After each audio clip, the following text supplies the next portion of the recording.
The wind howled through the empty streets of Tombstone, Arizona, carrying with it the promise of death, and Teresa Kline stood at the edge of town with nothing but the tattered dress on her back, and the knowledge that she would not survive another week. It was December of 1881, and the winter had come early to the Arizona territory, bringing with it a cold that seeped into bones and froze hope solid.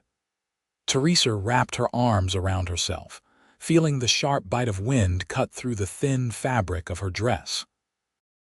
Her shoes, worn through at the soles, offered no protection against the frozen ground. She had walked for 3 days from the mining camp where her father had died, buried in a collapse that took 17 men down into the darkness. The company had given her nothing, not even condolences, just a curt dismissal and the suggestion that she find herself a husband or a different line of work, though the way the foreman had said, it left no doubt what kind of work he meant. She had no family left. Her mother had died bringing her into this world 22 years ago, and her father had been all she had.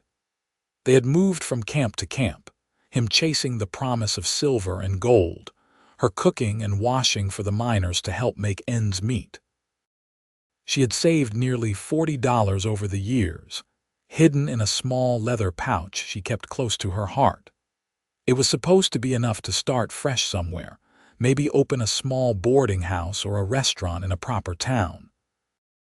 But the mine foreman had found it the night before she left, along with 2 of his friends, and they had taken everything while she fought and screamed until her voice gave out.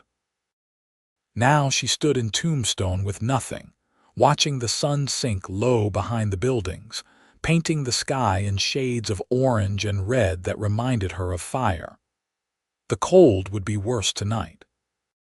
She could already feel it settling into the valley, that particular kind of desert cold that seemed impossible until you experienced it yourself. People died in this cold, she knew. She had seen it happen before, bodies found frozen in alleyways or just outside of town, people who had simply run out of options and warmth at the same time. Teresa made her way down Allen Street, past the saloons and gambling halls that were just beginning to come alive as evening approached. Music spilled out from the Oriental Saloon, tinny and cheerful, at odds with everything she felt. Men in heavy coats and warm hats moved past her, some glancing her way with curiosity or pity or something darker. She kept her eyes down and kept walking, though she had no destination in mind. Her stomach cramped with hunger. She had not eaten since yesterday morning, a piece of hard bread she had begged from a ranch wife about 10 miles back. The woman had been kind but cautious, offering food but not shelter, and Teresa had not blamed her. These were hard times, and trust was a luxury few could afford. She found herself in front of a small restaurant, the warm glow of lamplight visible through the windows. The smell of cooking meat and fresh bread made her head swim. She pressed one hand against the cold glass and looked inside at the people eating, families and couples and solitary men, all of them warm and fed. The unfairness of it struck her so hard she felt tears prick at her eyes, hot and shameful. She had worked hard all her life, had been good and honest and careful, and still she stood here on the edge of freezing to death while strangers sat warm and comfortable just a few feet away. "You looking to come in, miss?" a voice asked behind her. Teresa spun around, her heart hammering. A man stood there, middle-aged and well-dressed, with a thick mustache and calculating eyes. He smiled at her, but it did not reach those eyes. "I can buy you supper if you are hungry. You look about frozen through." She knew that tone, that smile. She had seen it before on men who thought a meal bought them something more than gratitude. "No, thank you," she said, her voice hoarse from disuse and the cold. "I am fine." "You do not look fine," the man said, stepping closer. "Come now, no need to be proud. A pretty girl like you should not be out in the cold. I have a room at the hotel, warm and comfortable. You could rest there, have a proper meal." I said no. Teresa backed away, bumping into the restaurant window. The man's smile faded, replaced by irritation. "Suit yourself," he said curtly. "But you will change your tune when you are freezing in an alley tonight. Pride does not keep you warm."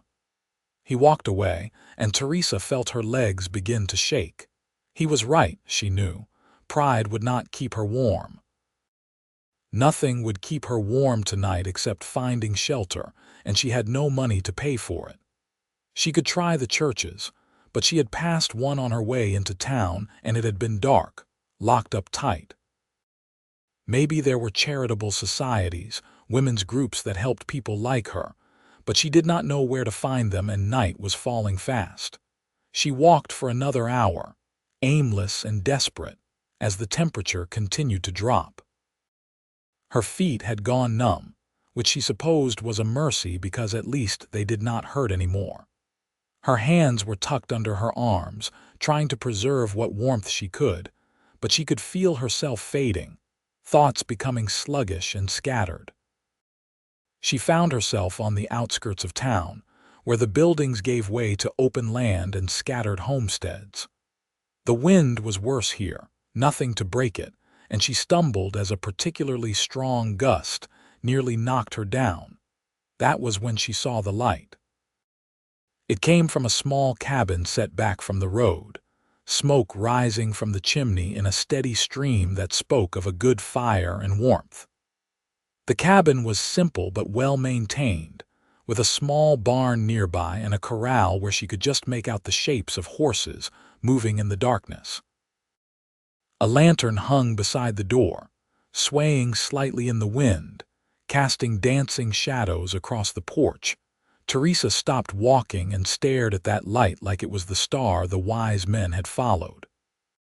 She knew she should not approach a stranger's home in the dark, knew it was dangerous and probably foolish, but the alternative was dying in the cold, and that seemed more foolish still. She made her way toward the cabin, her steps uncertain, trying to think of what she might say. Would they help her? Would they turn her away? Would they be like that man in town, offering warmth with strings attached? She was nearly to the porch when the door opened and a man stepped out. He was tall and broad-shouldered, dressed in worn denim and a heavy coat, with a hat pulled low over his face. He held a rifle loosely in one hand, not pointing it at her but making it clear he had it. "That is far enough," he called out, his voice deep and steady. "State your business." Teresa tried to speak but found her voice would not work. The cold had seeped too deep, and exhaustion crashed over her like a wave. She swayed on her feet, and the world tilted sideways in a sickening rush. The last thing she remembered was the sound of boots hitting wood as the man rushed down the porch steps, and his voice, closer now and urgent, calling out words she could not quite hear through the roaring in her ears. When Teresa woke, she was warm. That was the first thing she registered, even before opening her eyes. Warmth surrounded her, real and substantial, soaking into her frozen limbs like water into parched earth. She lay still for a moment, afraid that if she moved this would turn out to be a dream and she would find herself back in the cold again. But the warmth remained, and slowly she opened her eyes. She was lying on a bed, covered with several heavy quilts and what felt like a bearskin over the top. The room was small and simple, with rough wooden walls and a single window showing darkness outside. A lamp burned low on a table nearby, casting soft light across the space. She could hear the crackle of a fire and feel its heat, though the fireplace itself was not visible from where she lay. "You are awake," that same deep voice said, and Teresa turned her head to see the man from outside sitting in a chair near the door. He had removed his hat, revealing dark hair touched with gray at the temples, and a face that was weathered and stern but not unkind. He looked to be in his early 30s, with strong features and eyes that were hard to read in the lamplight. "How are you feeling?" Teresa tried to sit up, but her body protested and she fell back against the pillows. Where am I, my home?" the man said. "You collapsed on my property about 3 hours ago. I brought you inside and got you warm. You were close to freezing to death." He stood and moved closer, and she could see he carried himself with the easy confidence of someone who knew how to handle trouble. "What were you doing out there? You have no coat, no proper shoes. Were you running from something?" The concern in his voice was unexpected, and it made something crack in Teresa's chest. Suddenly she was crying, hot tears spilling down her face, and she could not stop them no matter how much she wanted to. She had been so strong for so long, had held herself together through her father's death and the theft and the long walk to Tombstone, but this small kindness from a stranger broke something open inside her. "I am sorry," she managed to gasp out between sobs. "I am so sorry. I did not mean to intrude. I just had nowhere else to go." The man stood awkwardly for a moment, then grabbed the chair and pulled it closer to the bed. He sat down heavily and waited while she cried, not speaking, not rushing her, just present in that solid way that felt like an anchor in a storm. When Teresa finally got control of herself, she wiped at her face with her hands and forced herself to look at him. "Thank you for helping me. I do not have any money to pay you, but I can work. I am a good cook and I can clean and mend and do laundry. I can work off the debt for your kindness." "We will worry about that later," the man said. "Right now you need to rest and get your strength back. When did you last eat?" "Yesterday morning," Teresa admitted. He stood without another word and left the room. Teresa heard him moving around in what must be the main room of the cabin, the clank of pots and dishes, the sound of a fire being stoked. She looked around the bedroom more carefully now. It was neat and spare, with few personal touches. A man's room, clearly, but clean and well kept. On the wall hung a gun belt and a framed photograph of a younger version of the man standing with an older couple, presumably his parents. He returned carrying a tray with a bowl of soup, some bread, and a cup of water. "Eat this slowly," he said, setting it on her lap. "Your stomach will not be used to food. Take small bites and wait between them." The soup was simple, just beef and vegetables in a rich broth, but it tasted like the finest meal Teresa had ever eaten. She forced herself to follow his instructions, taking small spoonfuls and waiting, even though everything in her wanted to devour it all at once. He watched her eat in silence, and when she was halfway through the bowl he seemed satisfied and stood again. "I will let you finish that and rest. The privy is out back, but there is a chamber pot under the bed if you need it during the night. I will be sleeping in the main room, so if you need anything just call out." He moved toward the door, then paused and looked back at her. "My name is Harrison Elmore, by the way. This is my ranch about 2 miles outside of Tombstone." "Teresa Kline," she said softly. "And thank you, Mr. Elmore. You saved my life tonight." His expression softened slightly. "Call me Harrison, and you are welcome, Miss Kline. We can talk more in the morning about what comes next.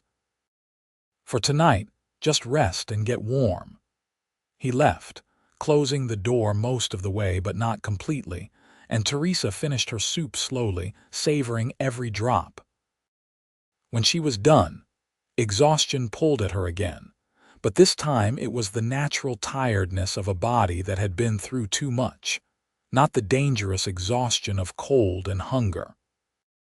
She settled back under the quilts and closed her eyes, and despite being in a strange place surrounded by uncertainty, she fell asleep almost immediately.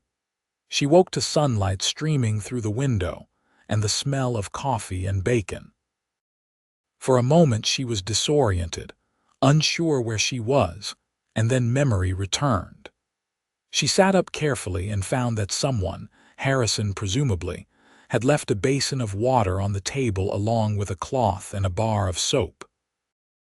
There was also a dress laid out on the chair, simple brown calico but clean, and in far better condition than what she had been wearing. Teresa got out of bed slowly, testing her legs. She was stiff and sore, but the warmth and food from the night before had worked wonders. She washed as best she could with the basin, then examined the dress. It would be a bit large on her, she could tell, but it was far better than her tattered clothes. She wondered where Harrison had gotten it, whether it had belonged to his wife or his mother or someone else, but she was grateful regardless. When she was dressed, and had done what she could with her hair, braiding it back from her face, she opened the door and stepped into the main room of the cabin. It was larger than the bedroom, with a stone fireplace taking up most of one wall, a kitchen area with a cast iron stove and a pump sink, and a table with 2 chairs near the window. The furnishings were simple but of good quality, everything well made and cared for. Harrison stood at the stove, his back to her, tending to something in a skillet. "Good morning," Teresa said softly, not wanting to startle him. He turned and looked at her, his eyes taking in the dress, and something flickered across his face too quick for her to read. "Morning. I hope you do not mind the dress. It was my sister's. She left it here last time she visited. I figured it was better than what you were wearing." "It is perfect, thank you," Teresa said, relieved it had not belonged to a wife. "You did not have to do all this." "Sit down," Harrison said, gesturing to the table. "Breakfast is ready." She sat, and he brought over plates filled with bacon, eggs, and biscuits with gravy. Teresa's mouth watered at the sight, but she remembered his advice from the night before and took small bites, not wanting to make herself sick. Harrison ate across from her, and for a while neither of them spoke, the silence comfortable rather than awkward. Finally, Harrison set down his fork and looked at her directly. "I want to help you, Miss Kline, but I need to know what situation you are in. Are you running from the law, from a husband? I need the truth." Teresa met his eyes steadily. "I am not running from the law, and I have no husband. My father died 2 weeks ago in a mine collapse up in the Bradshaw Mountains. The company took our cabin for back rent, and the foreman took what little money I had saved. I walked to Tombstone hoping to find work or charity, but I got here after dark and had nowhere to go." "That is the whole truth, Mr. Elmore." He studied her face for a long moment, then nodded. "Harrison, please, and I believe you. I am sorry about your father." "Thank you," Teresa said quietly. "He was a good man, just unlucky." Harrison leaned back in his chair, considering. "What kind of work can you do?" "I can cook and clean and do laundry. I can sew and mend. I can tend to animals, chickens and goats and such. I helped my father run boarding situations for miners, so I know how to manage a household. I am strong and I work hard and I learn fast." She straightened her shoulders, trying to project confidence she did not entirely feel. "I know I do not look like much right now, but I promise I am a good worker." "I believe that too," Harrison said, surprising her. "You walked for 3 days in the cold with no proper supplies and made it to Tombstone alive. That takes strength and determination." He paused, seeming to wrestle with something, then continued. "I could use help around here. I run cattle and horses, about 100 head of cattle and 20 horses. It is too much for one man to handle along with maintaining the property and keeping the house. My sister used to help when she lived here, but she got married last year and moved to Tucson. I have been managing alone, but I will be honest, the place is falling behind. If you want work, I can offer you a job." Hope flared in Teresa's chest, bright and almost painful. "What kind of job?" "Housekeeper and cook primarily," Harrison said. "Keep the cabin clean, prepare meals, do the washing and mending. If you are willing and able, I could also use help with some of the lighter ranch work." Tending the chickens, helping with the garden in spring, things like that. I can pay you $15 a month plus room and board. You would have the bedroom. I will continue sleeping out here. It is all proper and respectable. $15 a month was fair wages, Teresa knew, and room and board made it even better. It would allow her to save money, to rebuild what had been taken from her. But more than that, it was security, a place to stay and work to do and a reason to keep going. She felt tears threaten again and blinked them back. "There is one condition," Harrison said, his voice turning serious. "This has to be a proper business arrangement. I know how things look, a single man and a single woman living under the same roof. I will not have talk in town that could damage your reputation or mine. So the arrangement is you work for me as my employee, nothing more. You have your space, I have mine. We keep things professional and respectable.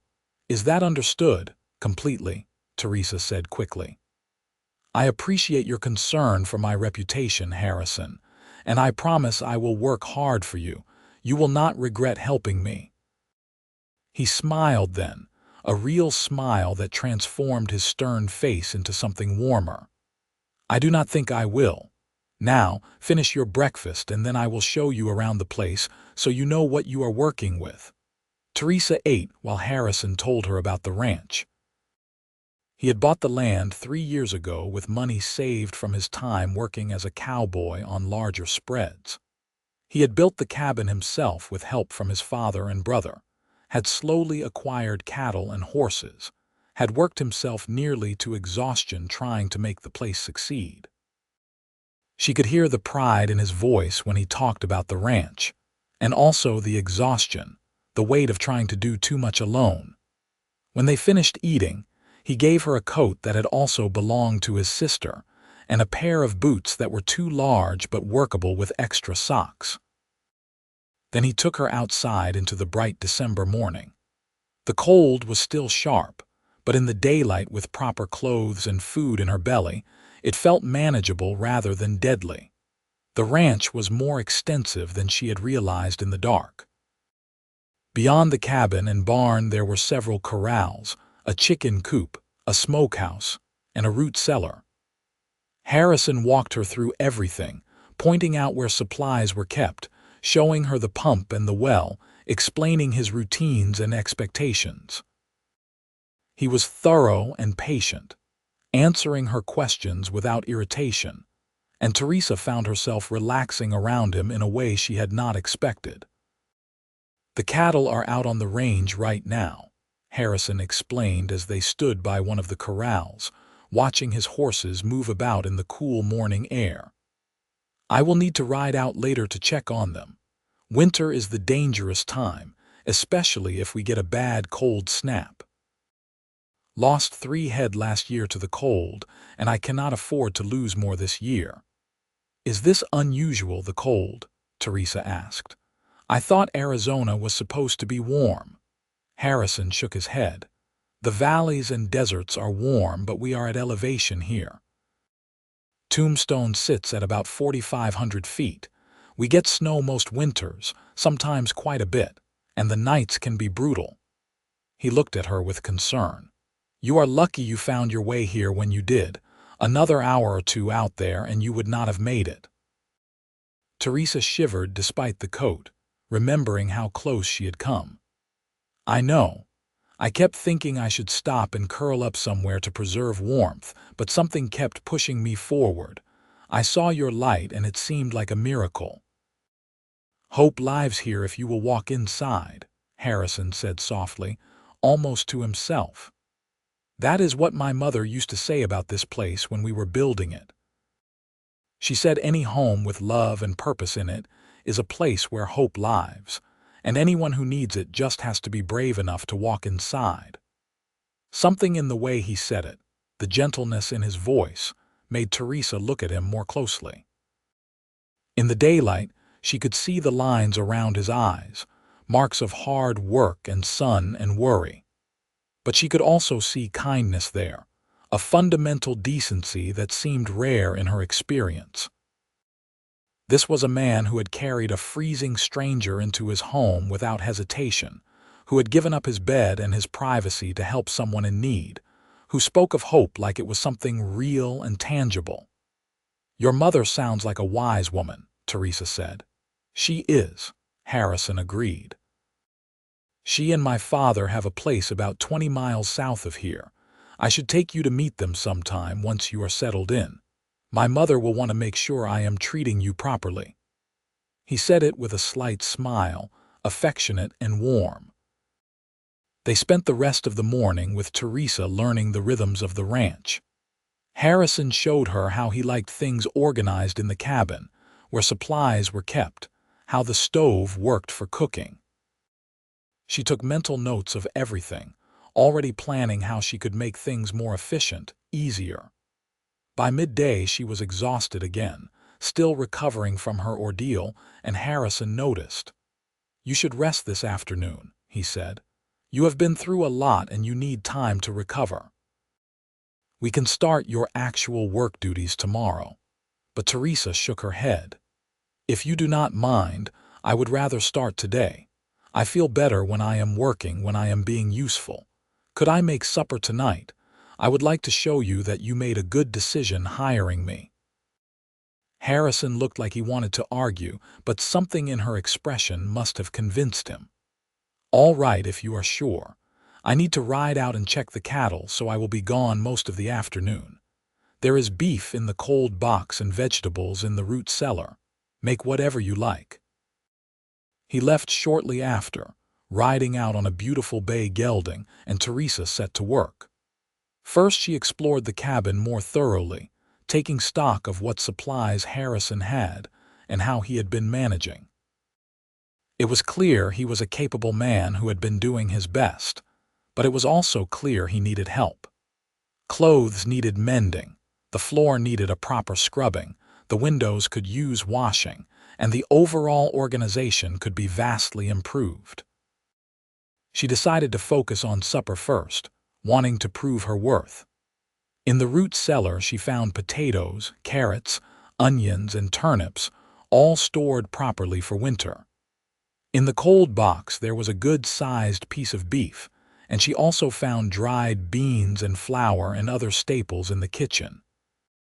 She decided on a beef stew with biscuits, simple but hearty, the kind of meal a man working hard in the cold would appreciate. As she worked, chopping vegetables and browning the meat, Teresa felt something unfamiliar stirring in her chest. It took her a while to identify it, and when she did it almost made her laugh. She felt content. Despite everything she had been through, despite the fear and loss and desperation of the past weeks, right now in this moment she felt at peace. She had a warm place to stay, food to eat, work to do, and a kind man who had helped her without asking for anything improper in return. It felt like more than she deserved, like a gift she had not earned but was grateful for nonetheless. The stew was simmering nicely, and the biscuits were in the oven when Harrison returned as the sun was setting. She heard him in the barn tending to his horse, and then he came inside bringing a blast of cold air with him. He stomped his boots on the mat and hung up his coat and hat, then stopped and sniffed the air appreciatively. "Something smells good," he said, moving toward the stove. "Supper will be ready in about 10 minutes, Teresa said, feeling suddenly nervous. What if he did not like her cooking? What if she had used too much of his supplies? "I hope beef stew is all right. I can make something else if you prefer." "Beef stew is perfect," Harrison assured her. He washed his hands at the pump and then sat at the table with a grateful sigh. It has been a long day.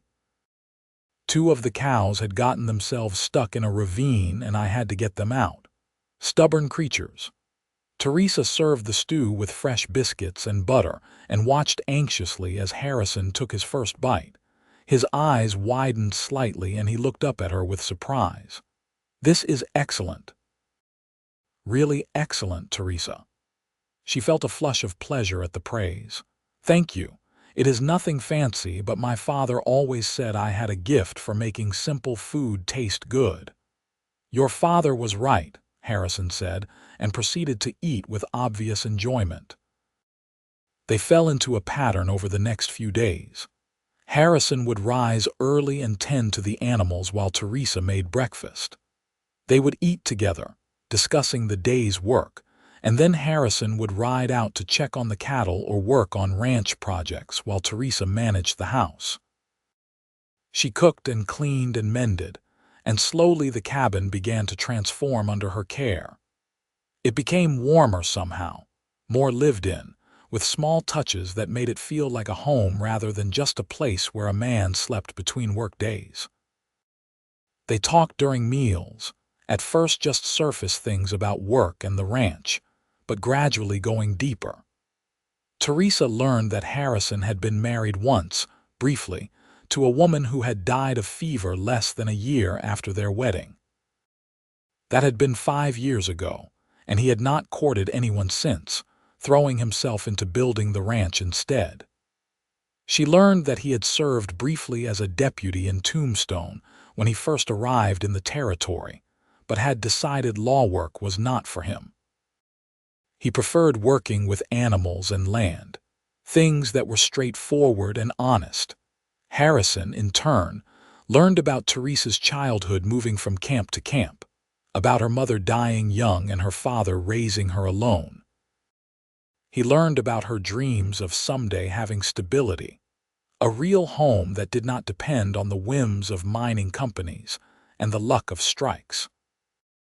He learned that she loved to read but had rarely had access to books, that she had a gift for gardening that she had never been able to fully develop because they moved too often, that she wanted children someday but had never met a man she trusted enough to build that kind of life with. The conversations were easy and natural, and Teresa found herself looking forward to meal times not just for the food but for the company. Harrison was smart and thoughtful, with a dry sense of humor that caught her off guard sometimes and made her laugh. He treated her with respect and kindness, never pushing boundaries or making her uncomfortable, but she began to notice the way his eyes followed her sometimes when he thought she was not looking, a warmth in them that had nothing to do with the fire. She noticed other things too. The way he always made sure she had enough firewood, carrying an extra on particularly cold days. The way he left small gifts on the table sometimes, a book he had picked up in town that he thought she might like, or a pretty ribbon he had seen at the general store. The way he laughed at her jokes, really laughed, like she had said something genuinely amusing rather than just being polite, and she noticed her own reactions to him. The way her heart beat faster when she heard him coming in from outside. The way she found herself taking extra care with her appearance, pinning her hair more carefully and making sure the dress was neat. The way she watched him when he was not looking, admiring the strength in his hands and the breadth of his shoulders and the kindness in his eyes. It frightened her, these feelings. She had not come here looking for romance. She had been desperate and freezing and hopeless, and he had offered her salvation in the form of work and shelter. To want more seemed greedy and dangerous. What if she misread the situation? What if his kindness was just that, kindness, and nothing deeper? What if she ruined the best thing that had happened to her in years by wanting too much? So she kept her feelings to herself and focused on her work, and told herself that security and safety were enough, that she should not ask for more.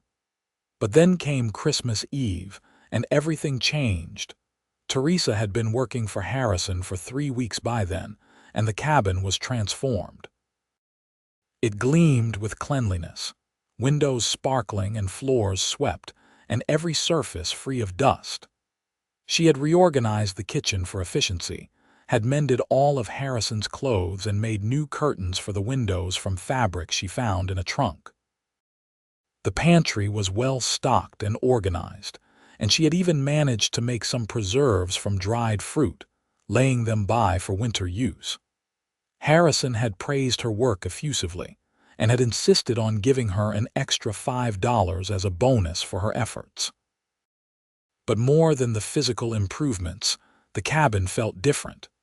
It felt like a home, warm and welcoming, the kind of place you wanted to come back to at the end of a long day. Harrison had said as much just that morning, standing in the main room and looking around with something like wonder on his face. "I had forgotten what it feels like to have a real home," he had said quietly. "Thank you, Teresa. You have given me something I did not even know I was missing." Now it was Christmas Eve, and Teresa had spent the day preparing a special meal. She had found a chicken in town the previous week when Harrison had taken her with him to get supplies, and she had been saving it for tonight. She roasted it with herbs and vegetables, made fresh bread and an apple pie from dried apples, and even managed to create a simple dessert with cream and sugar and vanilla. As the sun set and Harrison came in from his evening rounds, Teresa felt nervous in a way she had not before. She had decorated the cabin with pine branches that smelled fresh and clean, and had set the table with care. It looked festive and warm, and she hoped Harrison would not think she had overstepped. But when he came inside and saw what she had done, his face lit up with a smile that made her heart flip. "Teresa, this is beautiful. You did not have to go to all this trouble." "I wanted to," she said simply. "It is Christmas and you have been so kind to me. I wanted to do something special to thank you." They sat down to eat, and the meal was everything Teresa had hoped it would be. Harrison praised every dish, and they talked and laughed as they ate, the conversation flowing easily as it always did now. When they finished, Harrison insisted on helping her clear the table, and as they worked side by side at the pump sink, Teresa was acutely aware of how close he was, the warmth of his presence, the occasional brush of his arm against hers. When the dishes were done, Harrison went to the trunk under the window and pulled out something wrapped in brown paper. He brought it to Teresa with an almost shy expression. "I got you something for Christmas. It is not much, but I saw it in town and thought of you."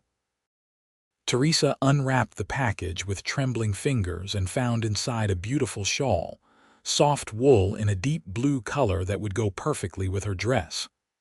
But tucked inside the shawl was something else, a book, small and leather-bound. She pulled it out and opened it carefully, seeing that it was a collection of poems, the pages crisp and new. "Harrison, this is too much," she said, feeling tears prick at her eyes. "I cannot accept gifts like this." "Yes, you can," Harrison said firmly. "You have worked so hard, Teresa, and you have made this place feel like a home again. That is worth far more than a shawl and a book. Please accept them. I want you to have them." Teresa looked down at the gifts in her hands, feeling overwhelmed. No one had given her something so thoughtful in years, maybe ever. She blinked back tears and looked up at Harrison, meeting his eyes. "Thank you, truly. I will treasure these." Something passed between them in that moment, a shift in the air, a recognition. Harrison's expression softened and he reached out, hesitating just a moment before tucking a loose strand of hair behind her ear. His fingers lingered against her cheek, warm and gentle. "Teresa," he said softly, "I need to tell you something, and I hope it will not make you uncomfortable. If it does, just say so and we will never speak of it again." Her heart was hammering now, so hard she was sure he could hear it. "What is it?" "I care about you," Harrison said, his voice steady despite the vulnerability in his eyes. "More than an employer should care about an employee. More than I have cared about anyone in a long time. These past weeks, having you here, talking with you, laughing with you, watching you make this house a home, I have fallen for you. Hard. And I know the circumstances are complicated. I know you came here out of desperation and not choice, but I need you to know how I feel. If you do not feel the same way, that is all right. You still have a job here for as long as you want it, and I will never mention this again. But if there is any chance you might feel the same way, then I would very much like to court you properly. Not as your employer, but as a man who thinks you are the most remarkable woman he has ever met." Teresa stared at him, her mind racing. He cared for her. He wanted to court her.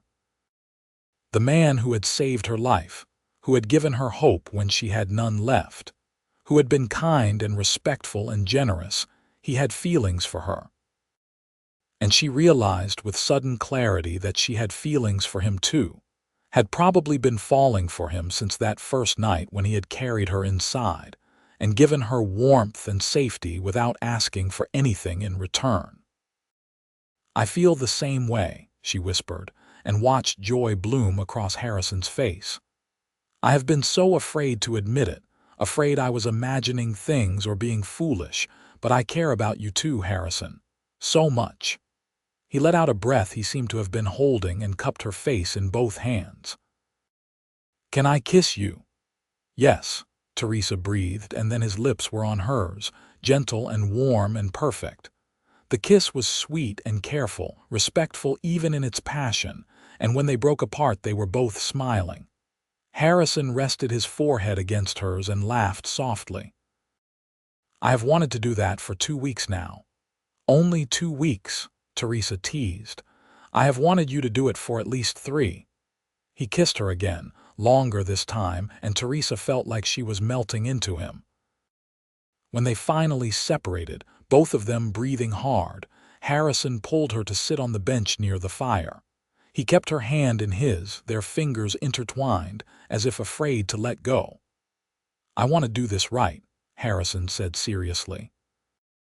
"I want to court you properly, with chaperones and propriety and all of it. I know we live under the same roof, but I do not want anyone to question your virtue or my intentions. So tomorrow, I will ride to my parents' place and ask my mother to come stay with us as a chaperone. And I will court you the way you deserve, with flowers and walks and proper attention. And when enough time has passed that no one can say we rushed into things, I am going to ask you to marry me. Is that acceptable to you?" Teresa felt like her heart might burst from happiness. "That is more than acceptable. That is perfect." They stayed up late that night, sitting by the fire, talking about everything and nothing, stealing kisses when the moment felt right. Teresa told him about her dreams for the future, about wanting a family and a stable home and a garden where she could grow things. Harrison told her about his plans for the ranch, how he wanted to expand the herd and maybe get some sheep, how he wanted to build a bigger house someday with room for children. "How many children do you want?" Teresa asked, feeling bold in the warmth and intimacy of the moment. "As many as you will give me," Harrison said with a grin. "I come from a big family, 5 kids total. I always thought I would have a house full of children someday." "I would like that," Teresa said softly. "I always wished I had siblings growing up. I do not want any child of mine to be as lonely as I was." Harrison squeezed her hand. "Our children will never be lonely. They will have each other and they will have us and this ranch to grow up on. I promise you that." It was nearly midnight when they finally said goodnight, both of them reluctant to part. Harrison walked Teresa to the bedroom door and kissed her one more time, sweet and lingering. "Merry Christmas, Teresa." "Merry Christmas, Harrison." She closed the door and leaned against it, smiling so wide her face hurt. Just 3 weeks ago she had been freezing and hopeless, certain she would die alone in the cold. Now she had a home and work and a man who loved her, a future that looked bright and full of possibility. It seemed impossible, miraculous even, but it was real. It was happening. Hope lives here if you will walk inside. Harrison's mother had been right. Teresa had walked inside, quite literally, and found hope waiting for her. And not just hope, but love and home and everything she had ever wanted. True to his word, Harrison rode to his parents' ranch on Christmas Day, and returned that evening with his mother, Clara Elmore. She was a small, energetic woman in her late 50s with kind eyes and a no-nonsense demeanor that reminded Teresa of Harrison.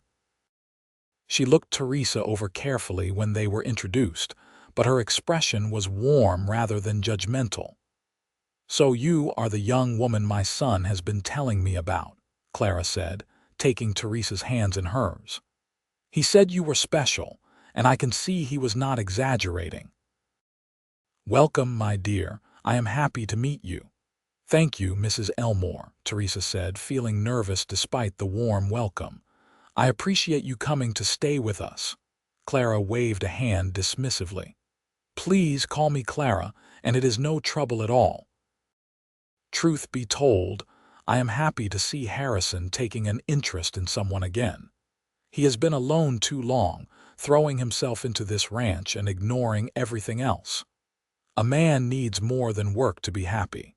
He needs companionship, love, family. The three of them settled into a comfortable routine. Clara took over the spare room that Harrison had been using, and Harrison made himself a bed in the barn loft. It was cold out there, but he insisted he had slept in worse places, and that propriety was more important than comfort. During the day, Clara helped with the housework and got to know Teresa, asking questions about her background and her interests and her hopes for the future.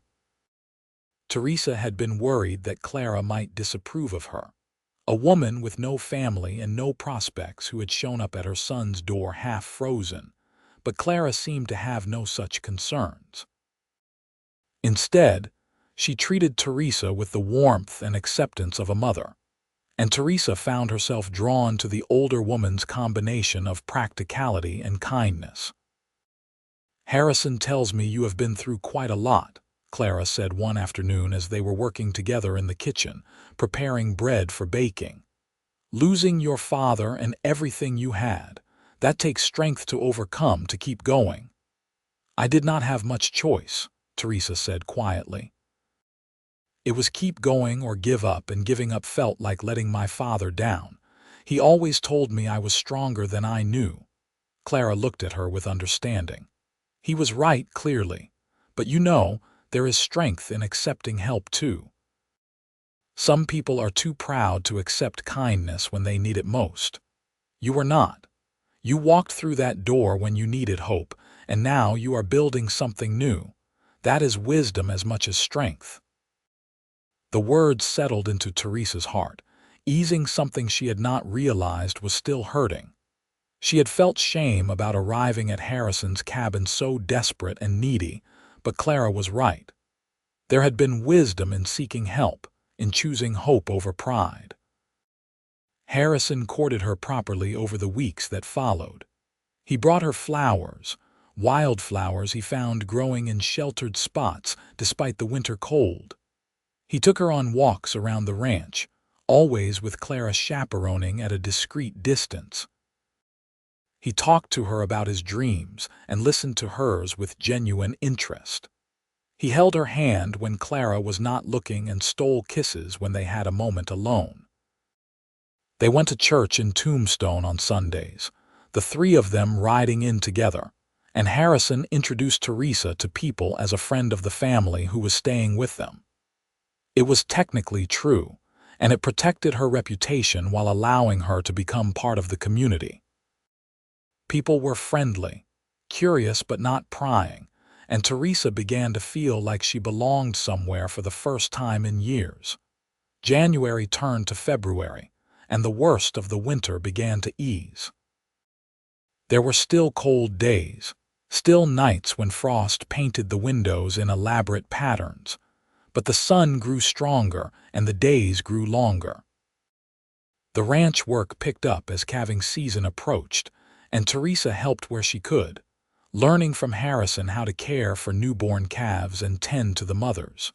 She loved the work, loved being outdoors with the animals, loved seeing new life come into the world. Harrison was a patient teacher, showing her what to do without making her feel foolish for not knowing. They worked side by side for hours sometimes, comfortable in shared silence or easy conversation, and Teresa felt a contentment she had never experienced before. One evening in early March, as they were finishing up evening chores, Harrison asked her to walk with him. Clara was in the cabin preparing supper, and they had a few minutes alone. The sun was setting, painting the sky in shades of gold and pink, and the air was finally beginning to feel like spring rather than winter. Harrison led her to a spot near the creek that ran through his property, where someone had placed a large flat rock that made a natural bench. They sat down together, and Harrison took both of her hands in his. "Teresa, we have been courting for more than 2 months now," he said, his voice serious.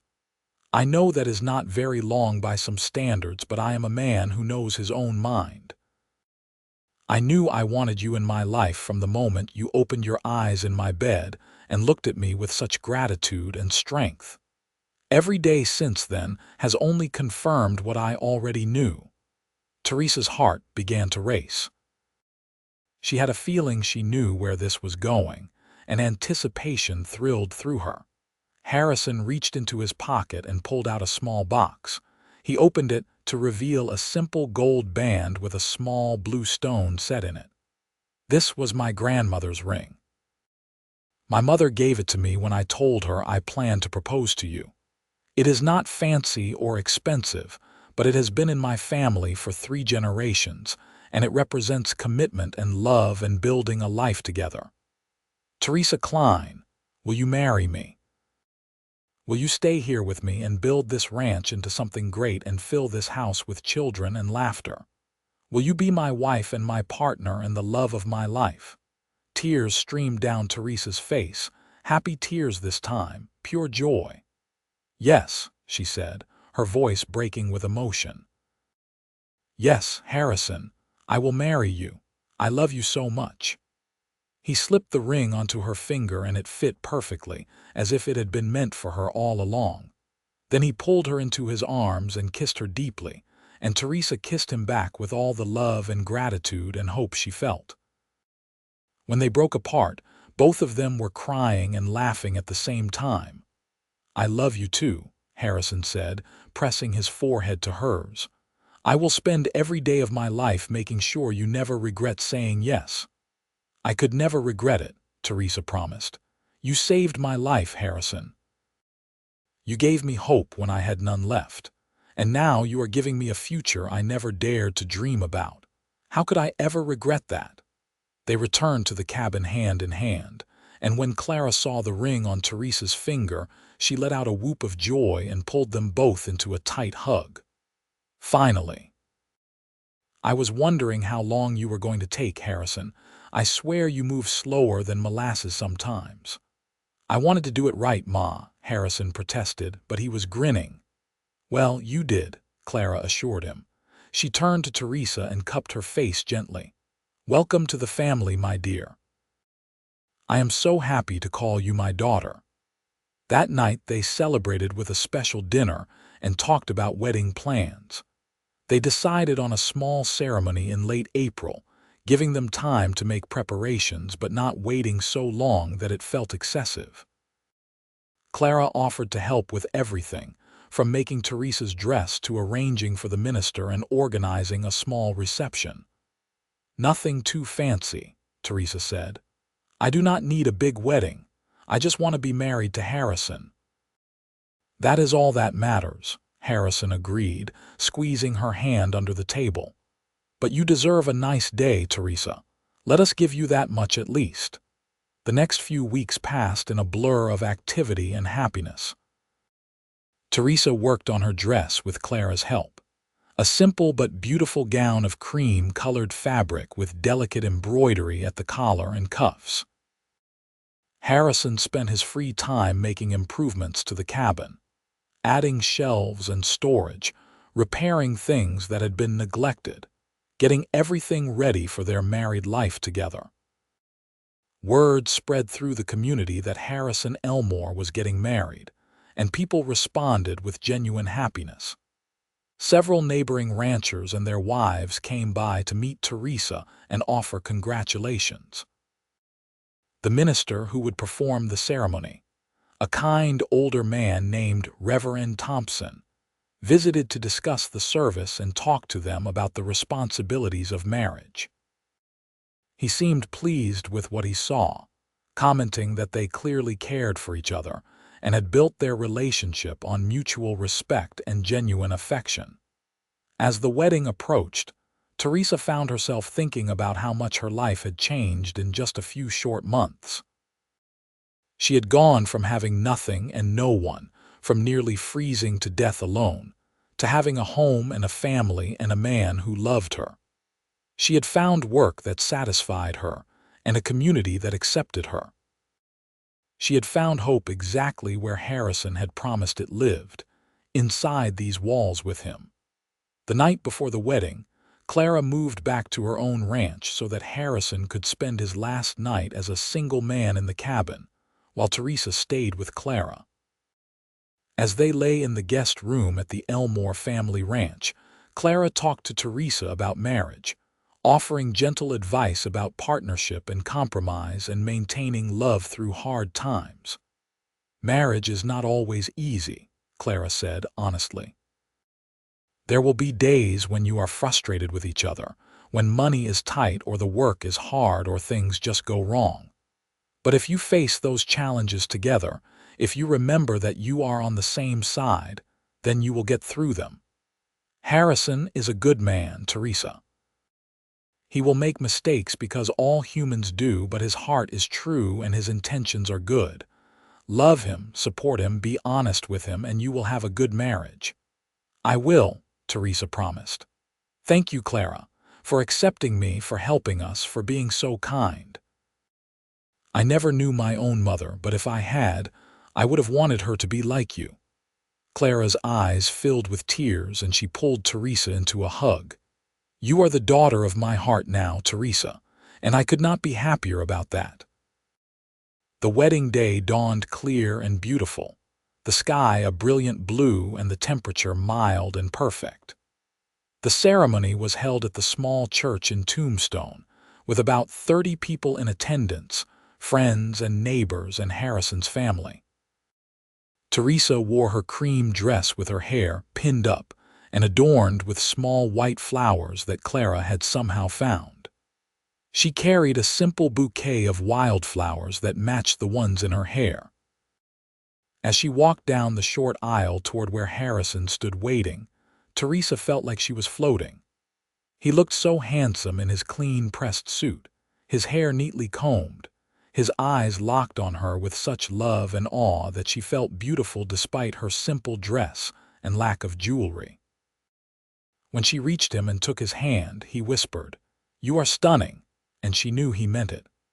Reverend Thompson performed a lovely ceremony, speaking about love and commitment and building a life together. When it came time for vows, Harrison spoke first, his voice strong and clear. "Teresa, I promise to love you and cherish you for all the days of my life. I promise to be faithful and true, to support your dreams and share my own, to build a home with you that is filled with love and laughter. I promise to be your partner in all things, your comfort in hard times, and your companion in joy. I thank God for bringing you to my door that cold December night, and I will spend the rest of my life showing you that you made the right choice in staying." Teresa's turn came and she spoke through happy tears. "Harrison, I promise to love you with all that I am.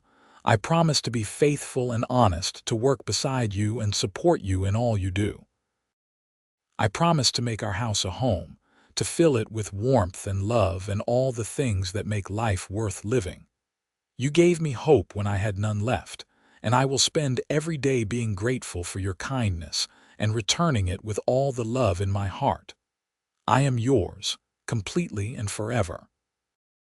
They exchanged rings, Harrison's a simple gold band that matched Teresa's, and then Reverend Thompson pronounced them husband and wife. "You may kiss your bride," he said with a smile, and Harrison did not need to be told twice.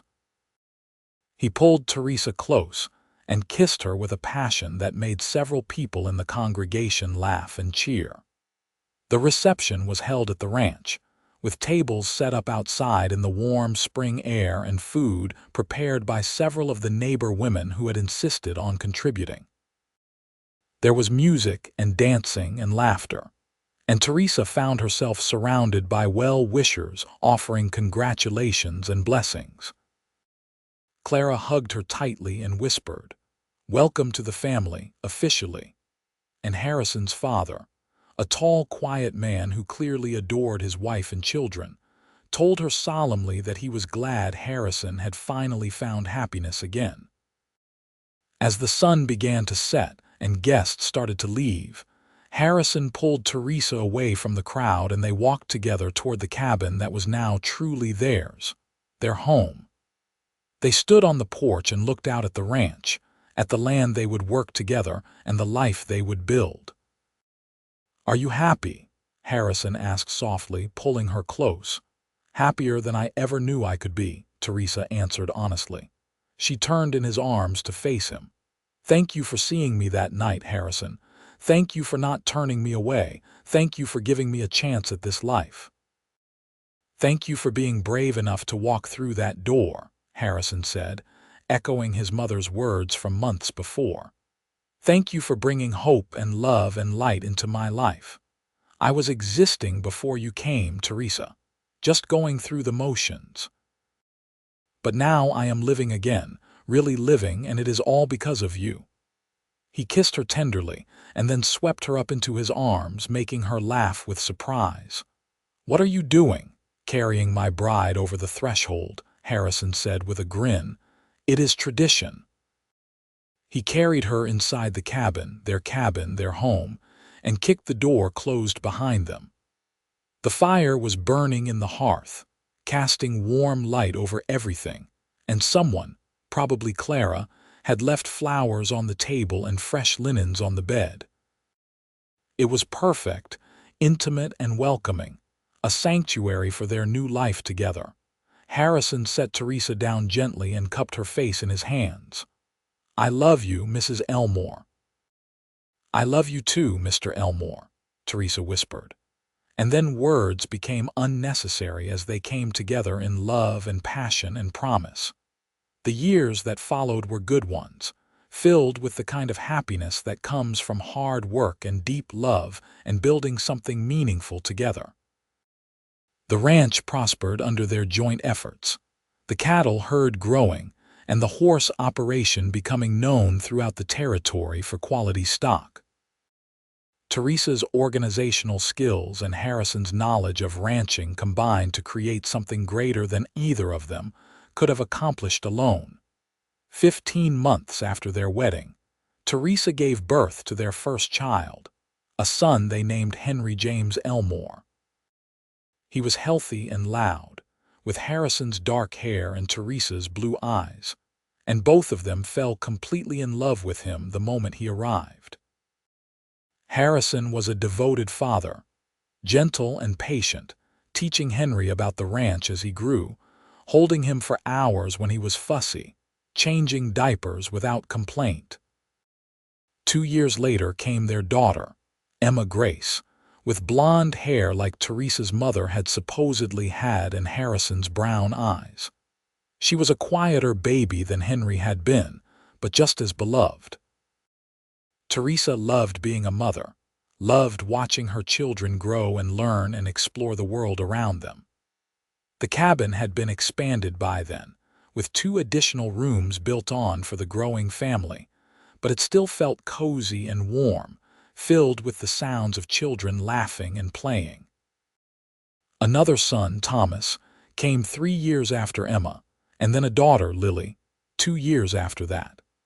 The house was full and loud and chaotic and perfect, exactly what both Teresa and Harrison had dreamed of. The children grew up strong and healthy, learning to ride almost before they could walk, helping with ranch chores as soon as they were able, running wild across the land their parents had built into something successful and lasting. Teresa often thought back to that December night when she had stumbled to Harrison's door, frozen and desperate and certain she would not see another morning. It seemed like a lifetime ago, like something that had happened to a different person. She had been so lost then, so hopeless, unable to see any path forward. And then Harrison had opened his door and his heart, had offered her not just shelter but a future, and everything had changed. "You ever regret it?" Harrison asked her one evening many years later. They were sitting on the porch watching the sunset, a ritual they had maintained throughout their marriage whenever circumstances allowed. The children were grown now, the oldest ones married with families of their own, the youngest helping to run the ranch that would someday be theirs. Harrison's hair had gone gray and Teresa's had too, and the lines on both their faces spoke of years lived fully. "Regret what?" Teresa asked, though she knew what he meant. "Coming to my door that night, staying here, marrying me. Sometimes I think about how young you were, how desperate. And I wonder if you ever wished you had had more choices, more time to figure out what you really wanted." Teresa turned to look at her husband, this man who had been her salvation and her partner and her greatest love for more than 2 decades. She took his weathered hand in hers and squeezed gently. "I have never regretted it, not for one single moment," she said firmly. "You gave me life, Harrison. Not just in the literal sense of saving me from freezing, but in every way that matters. You gave me a home and a family and work that fulfills me. You gave me love and respect and partnership. You gave me hope when I had none left, and you have given me joy every day since." "How could I possibly regret that?" Harrison smiled, that same warm smile that had made her fall in love with him all those years ago. "I am glad, because marrying you was the best decision I ever made. You turned this place into a real home, Teresa. You gave me children and laughter and purpose. You made me happier than I ever thought I could be." They sat together in comfortable silence, watching the sky turn from gold to pink to purple, listening to the sounds of their grandchildren playing nearby, at peace with the life they had built. As darkness fell and the stars began to emerge, Teresa thought about Harrison's mother and those words she had spoken so long ago. "Hope lives here if you will walk inside." It had been true then, and it was true now. This ranch, this home, this family they had created together was built on hope and love, and the courage to walk through a door even when you were not sure what waited on the other side.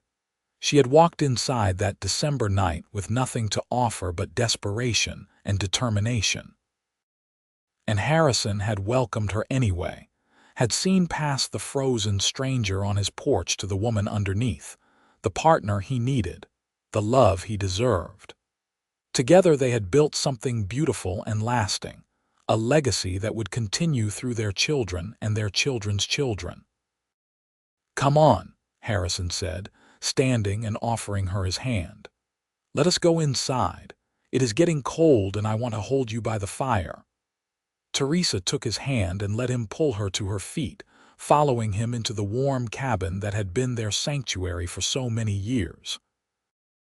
The fire was burning bright, casting dancing shadows on the walls, and outside the wind picked up, reminding her of that long-ago December when winter had nearly claimed her life. But she was safe now, and warm, and loved beyond measure.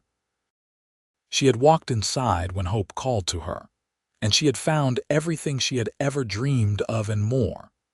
And every single day, she was grateful for that frozen December night and the cowboy who had opened his door and changed her life forever. Harrison wrapped his arms around her as they stood before the fire, and Teresa leaned into his embrace, feeling the steady beat of his heart against her back. "I love you," she whispered. "I love you too," Harrison replied, pressing a kiss to the top of her head. "Always and forever." Outside, the winter wind howled through the valley, but inside there was only warmth and light and the enduring love of two people who had found each other, when they needed it most. The ranch would continue. Their children would carry on their legacy, and the story of how Teresa Kline had walked through Harrison Elmore's door with nothing but hope would be told for generations to come. It was a love story born of desperation and kindness, forged in the harsh Arizona winter and strengthened through years of partnership and devotion. It was proof that even in the darkest moments when all seems lost, hope can still be found if you are brave enough to walk inside and claim it. And Teresa had been brave enough. She had walked inside and she had found not just hope, but love and home and everything that makes life worth living. She had found her happily ever after with a cowboy in the Wild West, and it had been worth every cold, desperate step that had brought her to his door. The fire crackled softly, the wind sang outside, and inside the Elmore ranch house, two people who had chosen each other held tight and counted their blessings, knowing that their love story would outlast them both, a testament to the power of hope and the courage to walk through the door when opportunity called.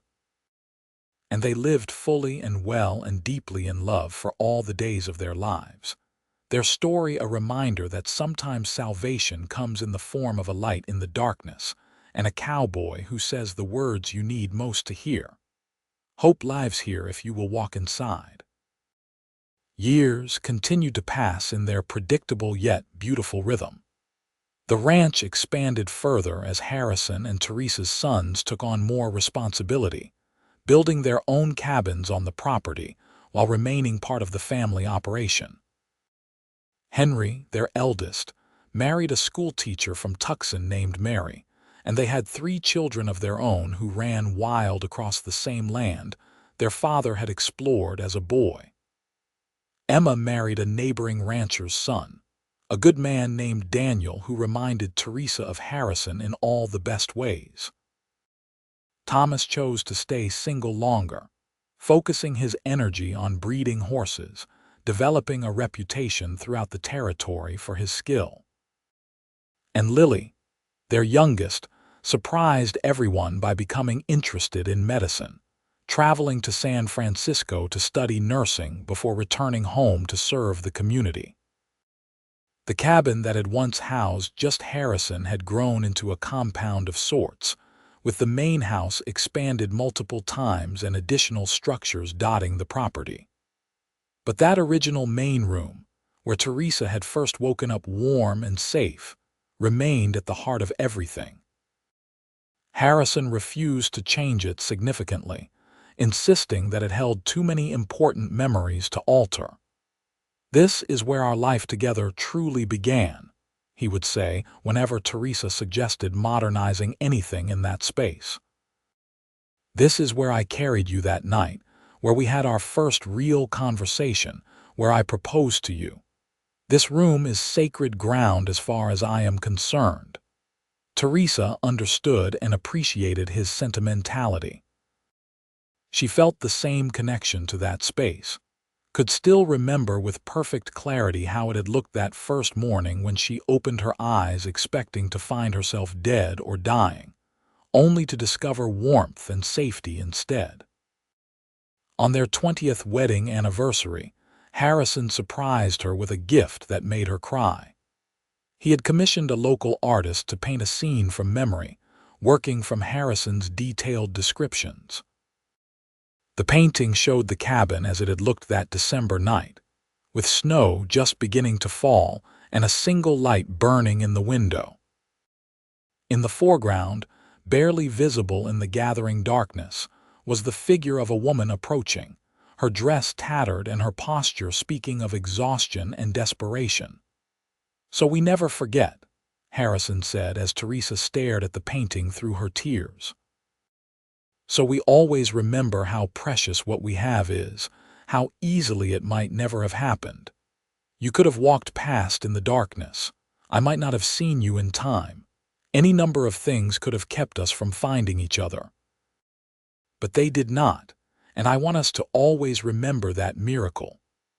The painting was hung in the main room, above the fireplace where it was the first thing anyone saw when entering the house.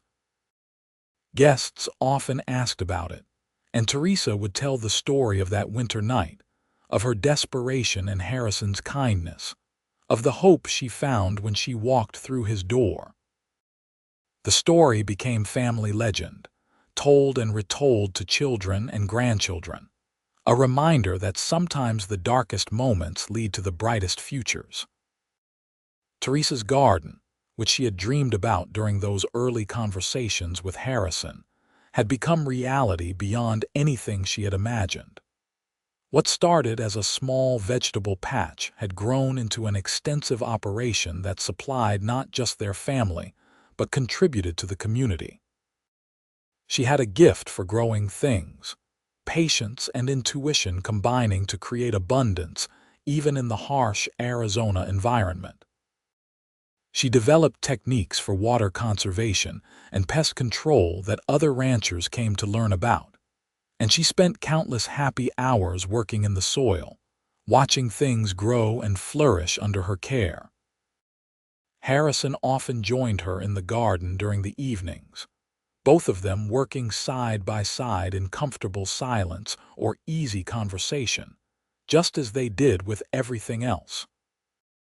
Their partnership had only deepened over the years, the initial passion of young love maturing into something richer and more complex, built on shared experiences and mutual respect and genuine friendship, alongside romantic love. They weathered difficulties together over the years, as all couples must. There were droughts that threatened the ranch, years when money was tight, and they had to make hard choices about what to prioritize.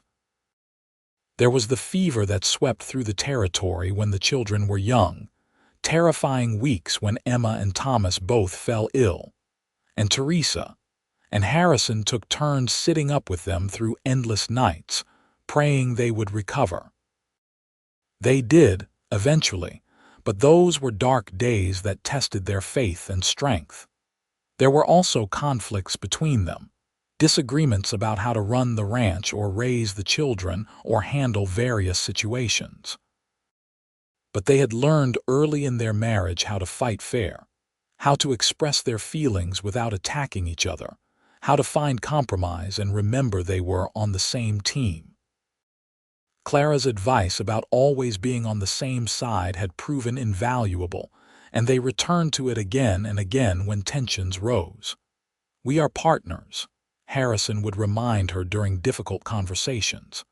"Whatever we are facing, we face it together. Your success is my success. Your struggles are my struggles. We are one unit, Teresa, and I will never forget that." And Teresa would respond with similar sentiments, reminding him that she valued his opinion and respected his judgment even when they disagreed, that she trusted him to want what was best for their family just as he trusted her.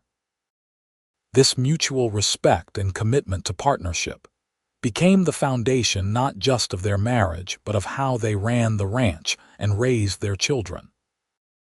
Henry, Emma, Thomas, and Lily all grew up watching their parents work together, seeing how two people could disagree without disrespecting each other, how they could have different strengths and perspectives while still functioning as a unified team.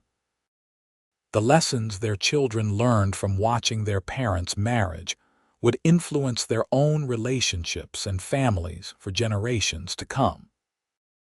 As Teresa moved into her 40s and then her 50s, she sometimes reflected on the girl she had been that December night, so young and frightened and convinced her life was over. That girl had thought 22 was old, had believed she had missed her chance at happiness, had seen nothing but darkness ahead. If only she could have known what waited just around the corner, what blessings would flow from that moment of deepest despair.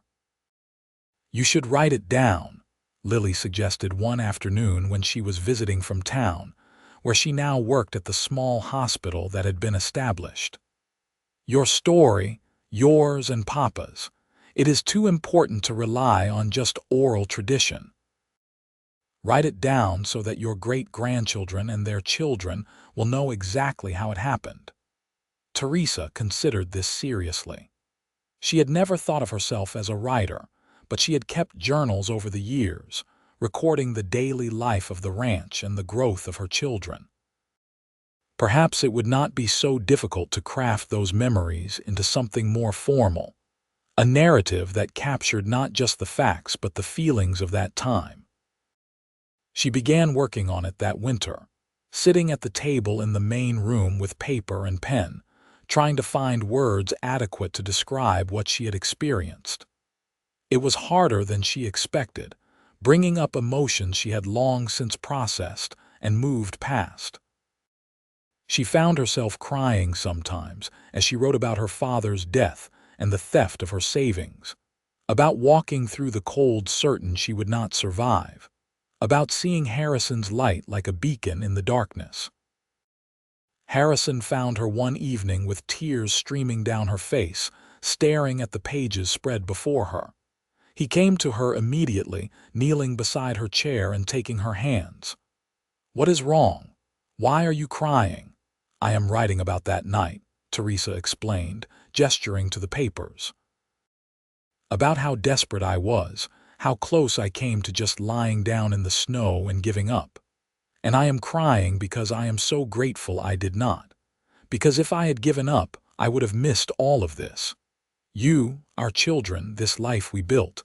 I would have missed everything that matters." Harrison pulled her into his arms and held her tight. "But you did not give up. You kept going, you found your way here, and because of your courage we got to build this beautiful life together. Do not cry for what might have been, my love. Celebrate what is." His words helped, and Teresa returned to the project with renewed purpose. She was not writing a tragedy but a triumph, not a story of loss but of finding.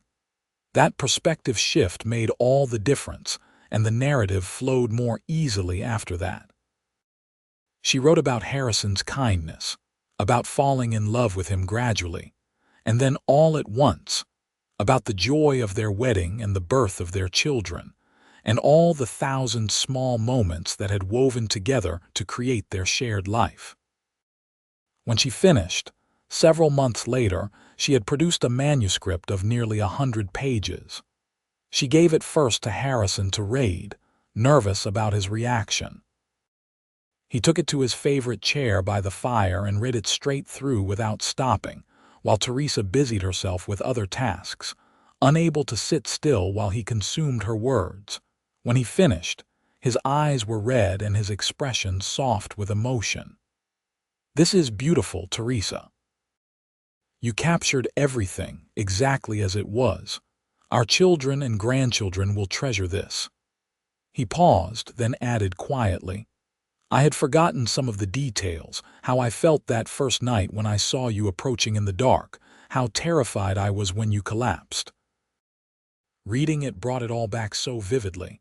"We were so lucky to find each other." "Not luck," Teresa corrected gently. "Providence. I believe we were meant to find each other, that God or fate or whatever you want to call it brought me to your door that night because we needed each other. You needed someone to make this house a home again, and I needed someone to give me a reason to keep hoping. We were two pieces that fit together perfectly." Harrison stood and crossed to her, pulling her into his arms. "I love you so much, more now than even on our wedding day, if that is possible. Every year with you has been a gift." "I love you too," Teresa whispered against his chest. "Thank you for opening your door that night. Thank you for seeing me, for helping me, for loving me. Thank you for giving me this beautiful life." They stood together in the room where their story had begun, older now but no less devoted, surrounded by the evidence of the life they had built together. The painting above the fireplace showed that desperate girl approaching a cabin in the snow, seeking hope.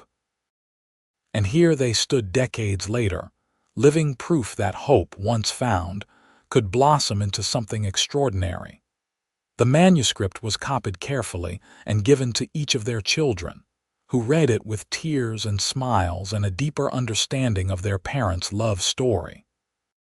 It was added to over the years, with Henry contributing a section about growing up on the ranch, Emma writing about her mother's garden and what she learned from it, Thomas describing his father's skill with horses, and Lily discussing how her parents' partnership had influenced her own views on relationships and equality.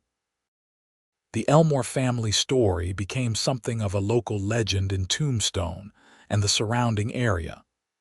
People spoke admiringly of Harrison and Teresa, of the ranch they had built from almost nothing, of their devotion to each other and their family. Young couples sometimes came to visit, wanting advice on how to build a marriage as strong and lasting as the Elmores had achieved. Teresa's counsel was always the same. Choose kindness, even when you are angry. Remember you are on the same team. Work together toward common goals. And never, never take each other for granted. Every day together is a gift, especially when you remember that you might so easily never have met at all. Harrison's advice tended to be more practical but equally valuable. Respect your wife's intelligence and capabilities. Listen when she speaks. Share the work and the decision-making. And always, always make sure she knows she is loved and valued. Grand gestures are nice, but it is the daily small kindnesses that build a lasting marriage. Together, they were living proof that love born from crisis could transform into something enduring and beautiful, that desperate circumstances could lead to blessed outcomes, that hope really did live in places where love and kindness dwelt.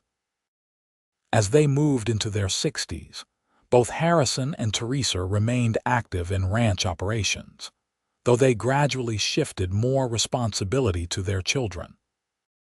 Harrison's body bore the marks of decades of hard physical labor, his joints stiff on cold mornings, his movements slower but still steady.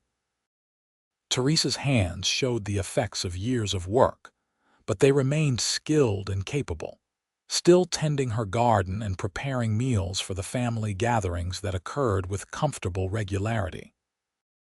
On December evenings, particularly those when snow fell or the wind howled with unusual ferocity, Harrison and Teresa would sit together by the fire and remember that night so many years ago. It had become a tradition of sorts, their way of honoring the moment that had changed both their lives forever.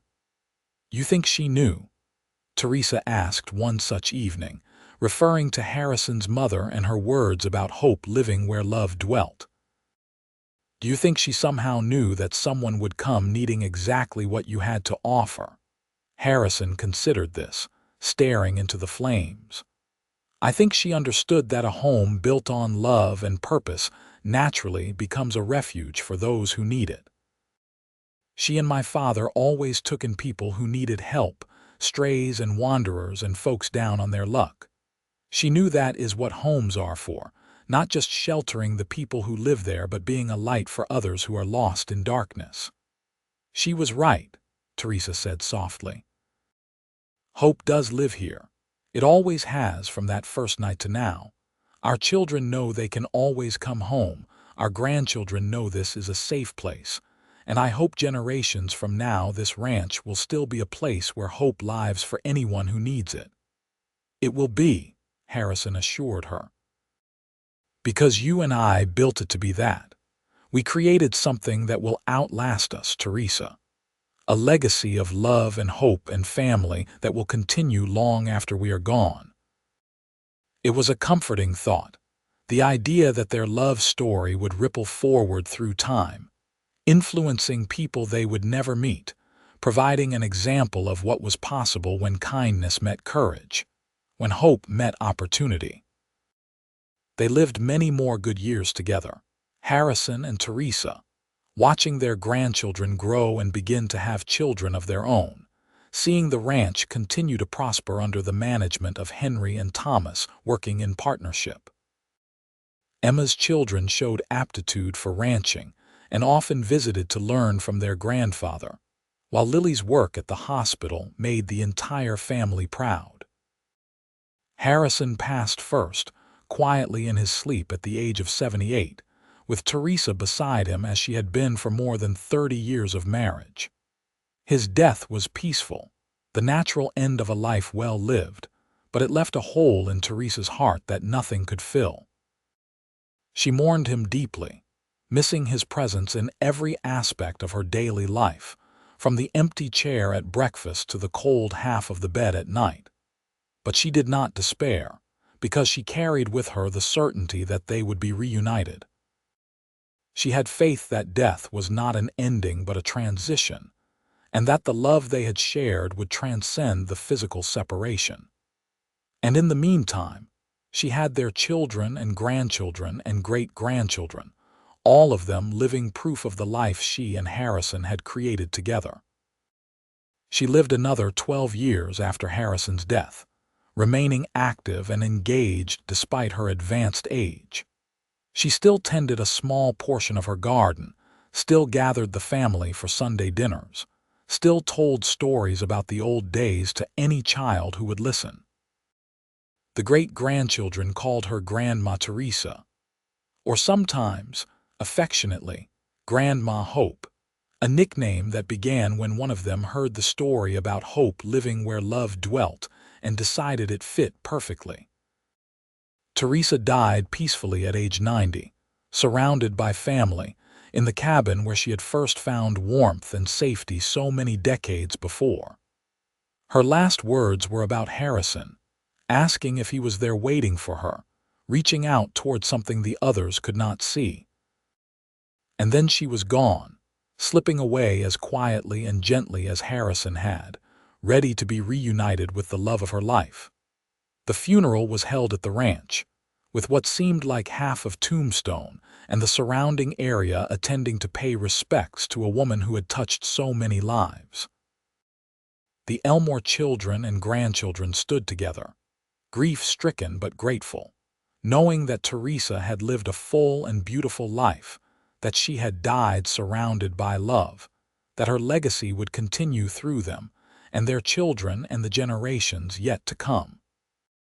They buried her beside Harrison on a hill overlooking the ranch, where they could rest together watching over the land they had built into something lasting.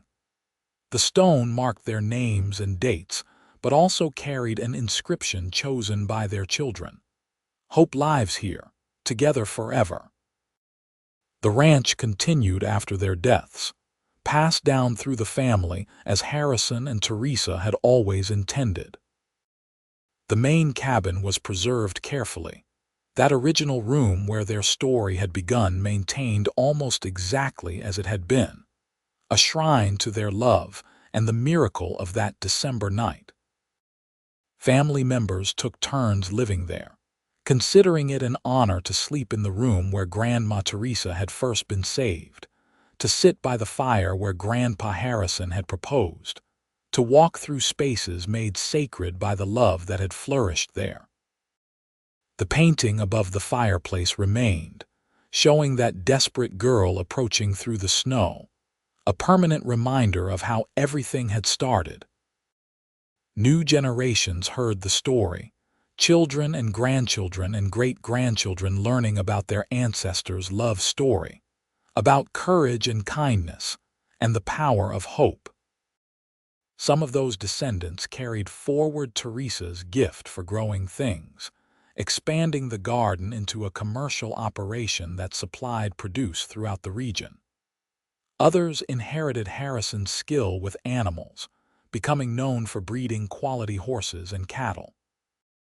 Still others pursued different paths, becoming teachers and doctors and business people and artists, but all of them carried with them the legacy of Harrison and Teresa Elmore, the knowledge that they came from love and strength and hope. And on cold December nights, when wind howled around the ranch buildings and snow fell softly on the graves on the hill, family members sometimes claimed they could feel a presence in that original cabin room, a warmth that had nothing to do with the fire in the hearth. They said it felt like being wrapped in love, like coming home, like hope itself had taken physical form. Perhaps it was just imagination or wishful thinking.